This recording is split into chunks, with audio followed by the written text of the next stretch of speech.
Mike, mas 20. Kita. Abot ba? Benji.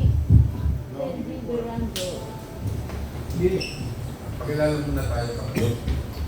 General, magandang umaga po. Benji Durango po sa DATV News. Sir, paki-enlighten nga kami kasi ang mga naririnig po namin ditong mga nakaraang mga usapan, kwentuhan sa Senate, sa Congress, etc.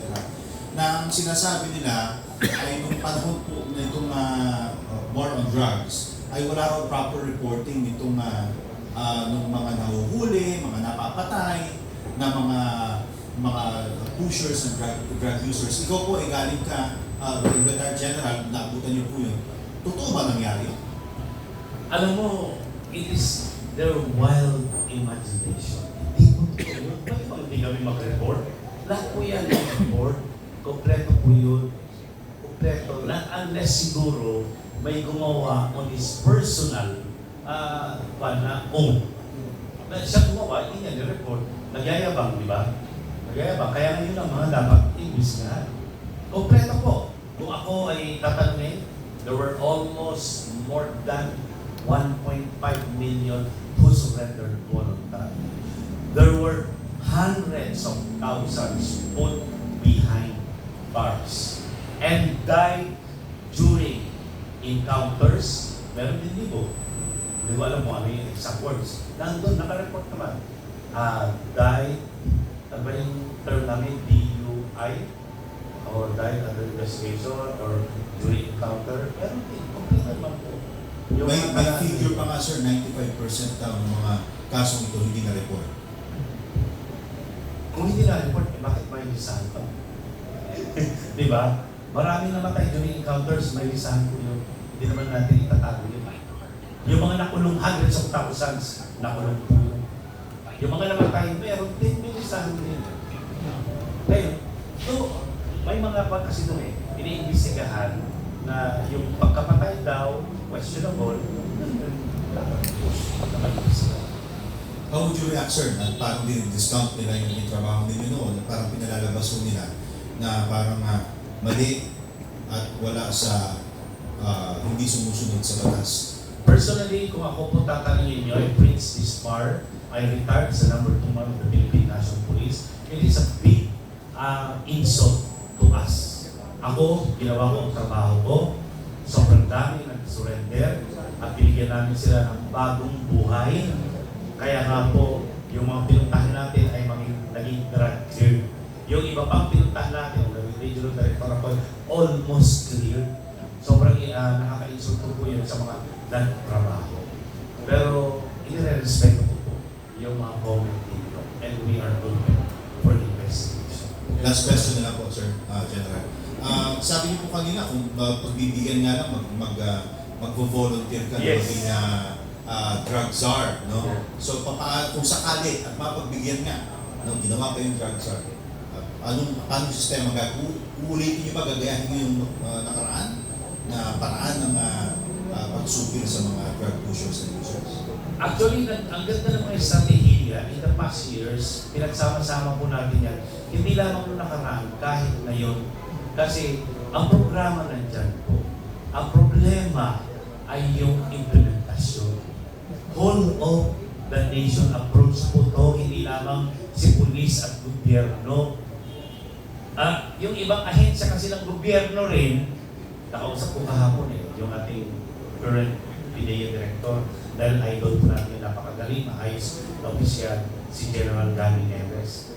Sabi ko sa kanya, sir, kung papanarin po ako, ay tutulungan po namin kayo para makausap natin yung mga iba't ibang ahensya na tumulong, di ba? Kasi importante po ang TESDA, importante ang Department of Social, SWD, importante ang Department of Health, Education, napaka-importante. Ang ating DILG, of course, and other law enforcement agencies dapat magsama-sama, di ba? Hindi pwede yung kanya-kanya. Siguro it's a matter of synergizing their efforts so that ang strategy na naisip ng mga puro matatalino naman yung mga nag-iisip dyan Tama naman, yung mga iba pa from the academe from Ateneo, Lasal, UP, nandyan na po lahat eh. Ang problema, implementation pa rin, di ba?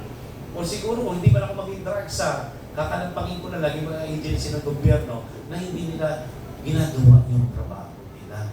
Yun po, sinabi ko kay General Neres na, Sir, kailangan lang natin full cooperation ng mga iba't ibang ahensya.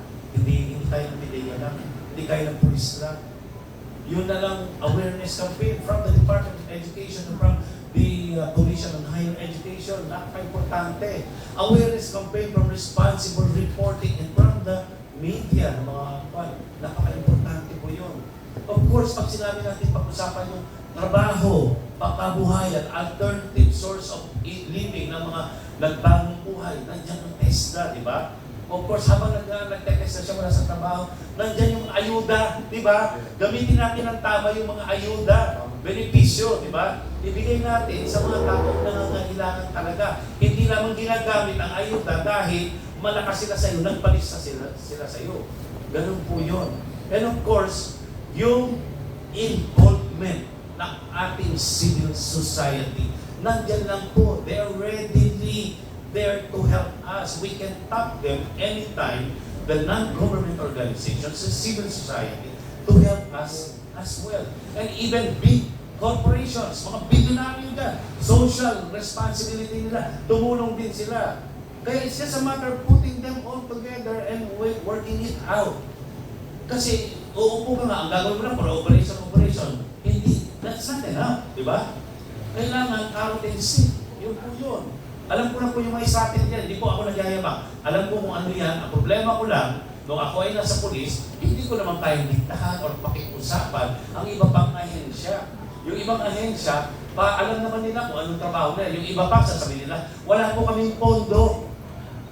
Inherit na sa kanila, yung dapat gagawin nila. Bakit? Sa DSWD, ang pagbibigay ng mga benepisyo, nasa pondo na nila, di ba? Department of Health, yung pagbibigay ng mga tamang treatment sa mga gumagamit ng gamot, nandun na sa mga kwan nila, di ba?